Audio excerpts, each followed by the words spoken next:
Hey guys, I'll continue with $5 Family.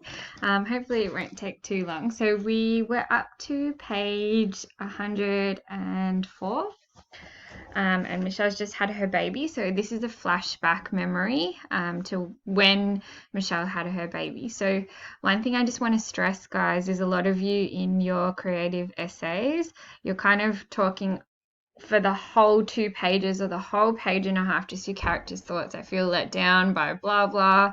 I'm feeling sad. This is a metaphor sort of how I'm feeling. But you're not kind of incorporating dialogue or flashing back to a previous memory. And that's how our thoughts work. They're kind of like, it's like a stream of consciousness. So you're in the moment, you're reacting to the moment, but that triggers a memory from the past. Then you're thinking about another memory, then you're back into the present. So I want you guys to kind of incorporate that in layers in your story as well, which is why I'm taking the time to point it out to you. Okay, so we're going from halfway down page 104. You find one thing, then you piece together another thing, thinks Michelle in the blue lit middle of the night, holding her son in bed.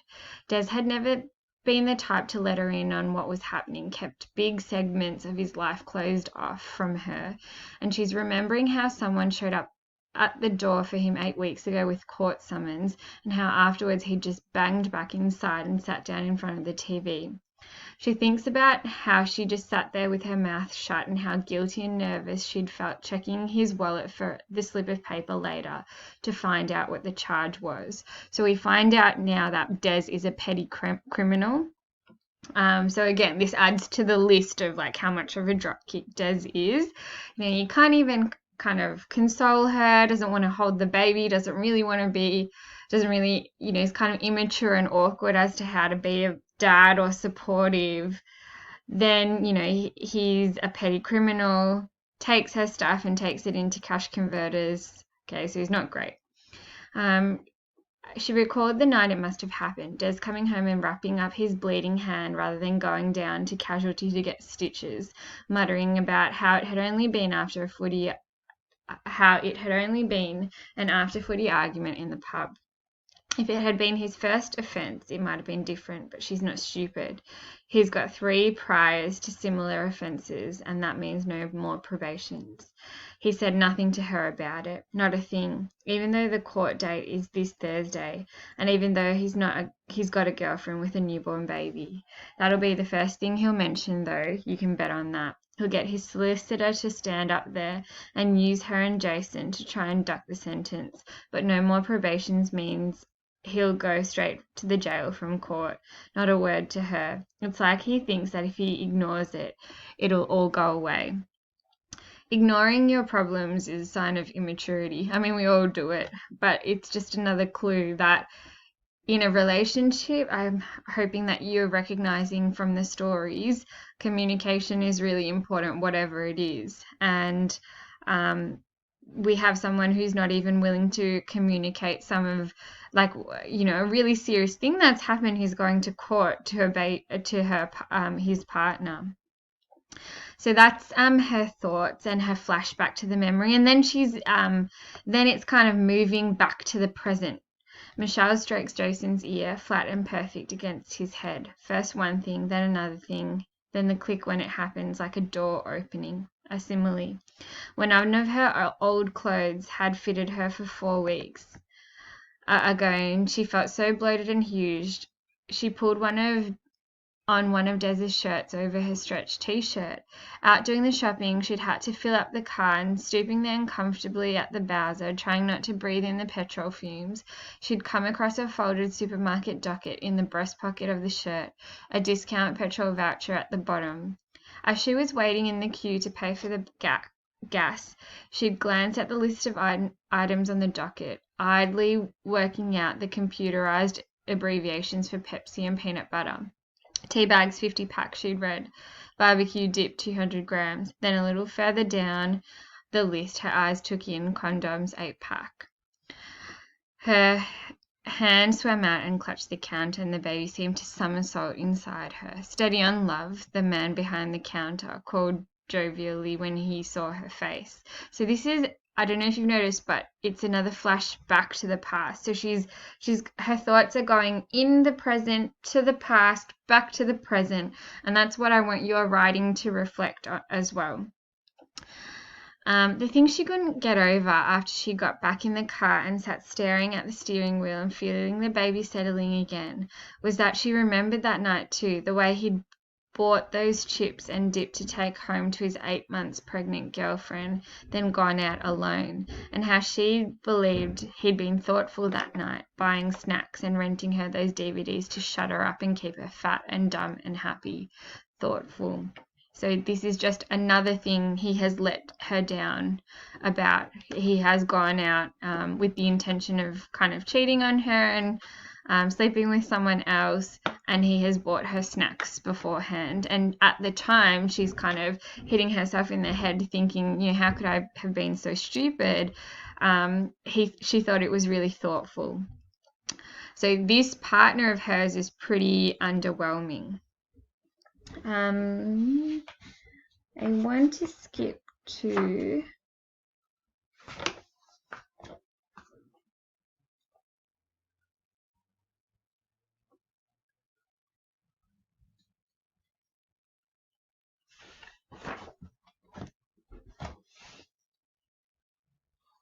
sorry guys, I had it here all written down.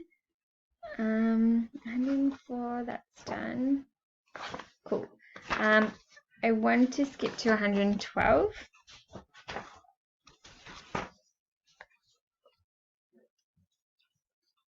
So Michelle's plan is to have a family photo taken, and she just really wants it. She feels like this will kind of, she thinks about the dads in the magazines or whatever, and she just wants to be a family. She wants something to be proud of for once, and so she goes there to get her photo taken with Des and the baby. So if I could get you guys go to 112, the top of 112.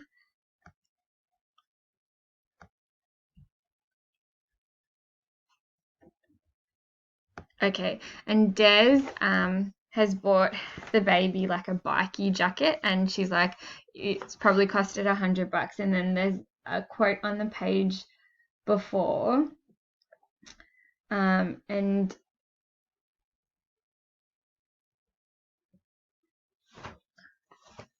on page 110, I'll actually just find it here so I can show you.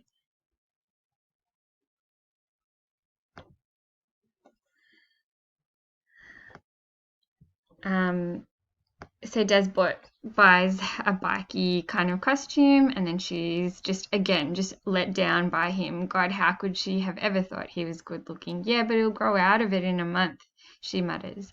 He's not listening, of course. He's already unwrapping the baby, awkwardly wiggling his arm out of the cotton cloth to work the jacket onto him. Michelle wants to bat his hands away. She banishes the thought of Jason ever lying naked in the crook of Des's arm, and methodically swallows the painkillers down, one after the other, to give them time to take effect before she has to walk across to the mall. Jason might grow out of it, she thinks, but Des never will, and there's nothing she can do about that now. The let-down reflex, she thinks fleetingly, as she holds her arms to take her son. Let down is right, the story of her life.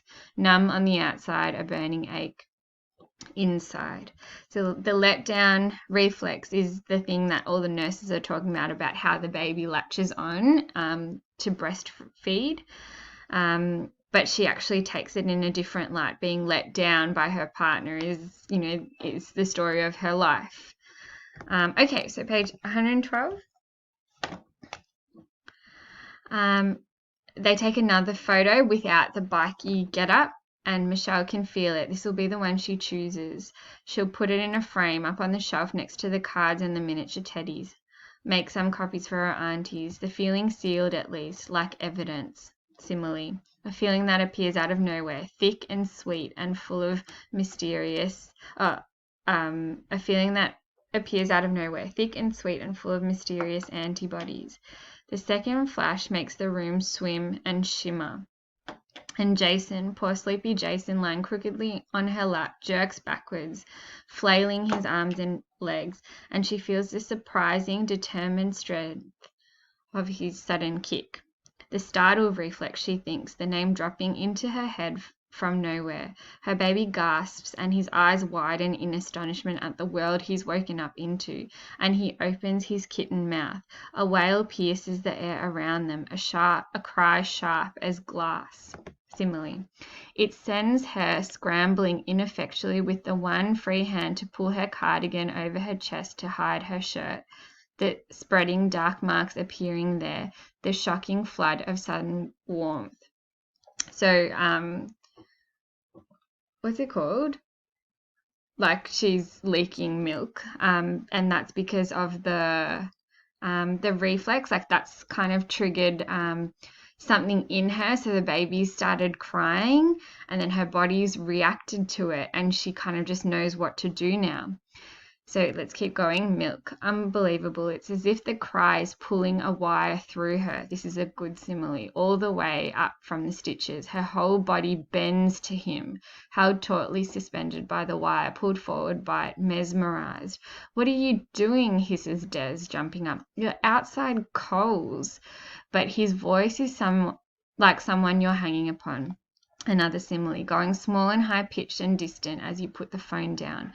It doesn't matter anyway. She's got everything this baby needs now. And he's twisting his head, searching for her. He knows it too. She puts her hand to the side of his face and looks finally into his eyes, blue like hers. And his say, "It's you." Oh, this is so nice. And hers say, "Yeah, it's me." And her hand goes to her shirt, hurrying to get those buttons undone and out of the way. Some women describe it, the letdown reflex, as a tightening or tingling sensation, the brochure had said. It's not, though, not for her. It's like a shiver rippling out of your control.